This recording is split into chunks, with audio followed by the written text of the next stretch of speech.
Mexico is often considered a transit country for migrants. It's the territory Central Americans must cross to get to the United States. But many generations of migrants have made Mexico their home. From 1930s era Spanish Civil War exiles and Jewish World War II refugees to South Americans escaping military dictatorships throughout the 20th century, Mexico has welcomed successive waves of immigrants. In 1948, during the drafting of the Universal Declaration of Human Rights, the founding document of the international human rights system, Mexican delegate Pablo Campos Ortiz advocated for a very broad conception of asylum.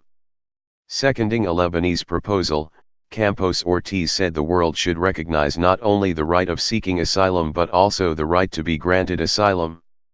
Asylum rights. Mexico and Lebanon lost that debate. The 1951 Convention for Refugees and subsequent agreements require that signatory countries offer asylum to migrants who can prove they have a credible fear of certain kinds of persecution. As demonstrated by U.S. Attorney General Jeff Sessions' recent exclusion of domestic abuse as grounds for asylum, they are not obliged to accept all applications. Mexico provides an exception to that rule, in law, if not in practice.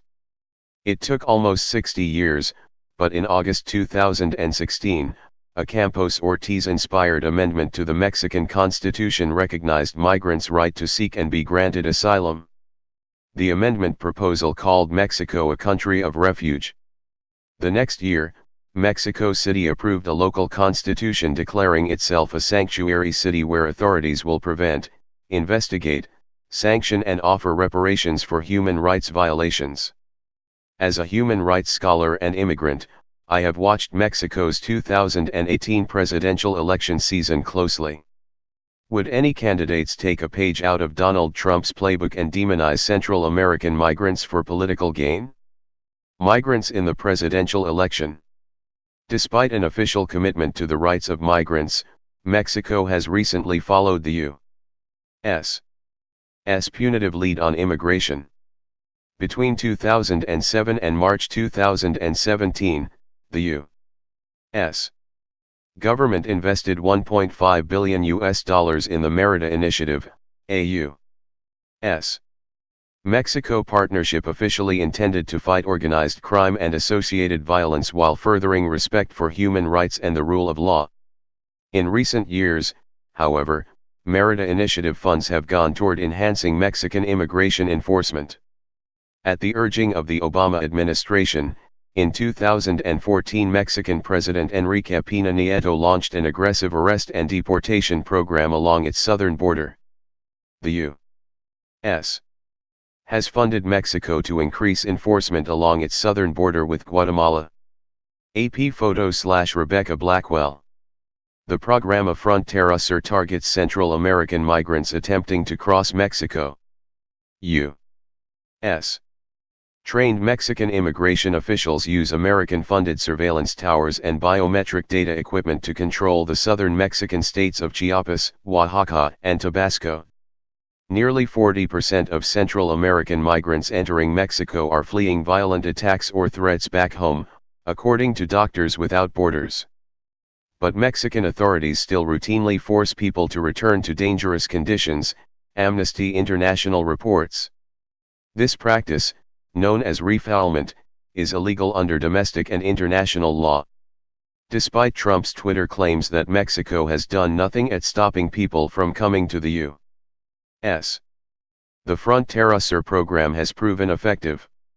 Between 2014 and 2015, Mexican deportations of Central American migrants, primarily Guatemalans, Hondurans, and Salvadorans, more than doubled, from 78,733 in 2013 to 176,726 in 2015.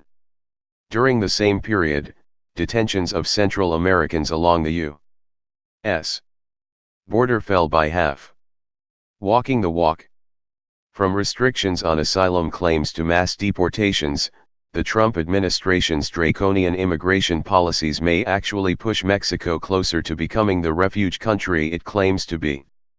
According to a 2017 study by the country's National Human Rights Commission, around 20% of 1,000 Central American migrants surveyed while passing through Mexican territory have now decided to stay in the country. Border Patrol detained some 351,000 people attempting to cross illegally into the U.S.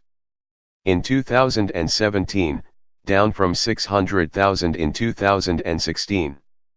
That has made migrants a hot topic in the lead-up to Mexico's July 1 general election, but not in the way that might be expected. Presidential candidates have been sympathetic to their plight. During the second presidential debate, which aired on May 21, an audience member from the border city of Tijuana asked the four candidates how they would improve Mexico's outrageous treatment of undocumented Central Americans. Front-runner Andrés Manuel López Obrador, from the Morena party, answered that he would stop doing the U.S. dirty work on immigration if elected. López Obrador proposed instead an alliance for progress between the U.S., Mexico, Canada, and Central America to foster regional job creation, economic development and security, thus reducing the need to migrate. He did not explain how he would persuade Trump to join. Candidate Ricardo Anaya, who heads an unusual left-right alliance between the Progressive Revolutionary Democratic Party and the Conservative National Action Party, said Mexico must be the moral authority on immigration. It should treat Central American migrants the way Mexicans would like to be treated in the U.S. justly and humanely. Even José Antonio Meade, from President Peña Nieto's Revolutionary Institutional Party, acknowledged that criminals, economic migrants, and victims of violence are different groups of people and should treat it as such. Rebuking Trump. In a rebuke to a Trump administration policy of separating migrant children from their parents, Meade added that unaccompanied minor migrants should be offered special health services and legal protection. Not even independent Jamie Rodriguez, a political renegade who once suggested that Mexico could fight crime by chopping off drug traffickers' hands, has taken a hard line on immigration. He proposed making the southern state of Chiapas a Mexican California, evidently meaning a place where low-paid migrant workers would help drive the local economy. None of the candidates attacked migrants in a populist bid to win votes. But none addressed the gap between Mexico's treatment of Central American migrants and its refuge country status, either. The conversation for the next president, complying with Mexico's new humanitarian law will mean passing policies that truly take migrants' rights seriously. Luis Gómez Romero, senior lecturer in human rights, constitutional law and legal theory, University of Wollongong. This article was originally published on The Conversation. Read the original article.